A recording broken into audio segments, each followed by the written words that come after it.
It's hard to say what draws certain people to the Tri-Rex. A toy is disgusting in execution as it is in concept.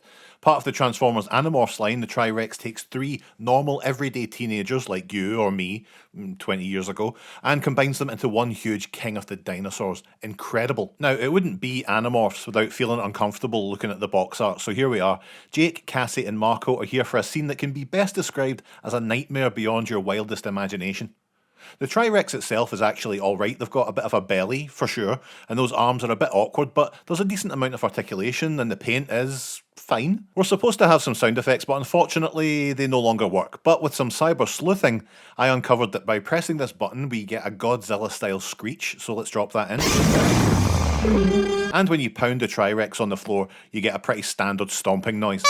The final feature is this tail whip effect you get by just pulling the tail and letting it go. Less a feature and more a benefit of making the tail out of rubber so kids don't gouge an eyeball out with what could effectively be a plastic dagger. So that's the combined form of the Tri-Rex. Now let's split them into their individual modes and give the Animorphs a break from this living hell they're trapped in. First up is Jake, who forms the head. Pop him off and get him into his human mode here. God, you'd hardly know they had a secret identity, would you? Imagine showing up to school like this. Oh, like, have you done something new to your hair? No, I'm a teenage T-Rex hybrid now. Well, I'm 1/3 of one anyway. And look, the box clearly shows what you're getting into when you buy this, but I can't comprehend how a mind can come up with this kind of thing for kids. It's so incredibly awkward and ugly, almost Cronenberg levels of body horror going on. It just raises so many questions about how these people are going to live their lives. You know what, it's best just not to think about it.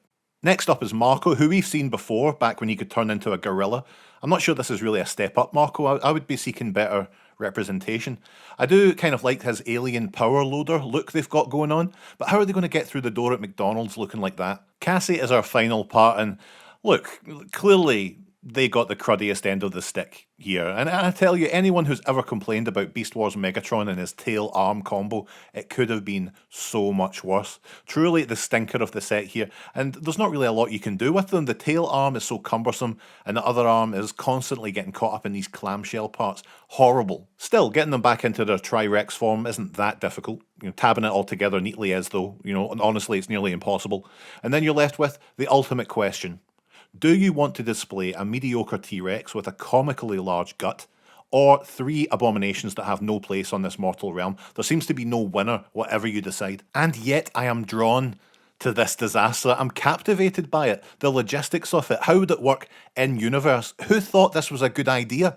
There's just something that compels me to look at it. Like the many things I've seen on a Saturday night in Glasgow, it's a mixture of revulsion, fascination, and thinking, oh, what must your life be like? Anyway, see you later.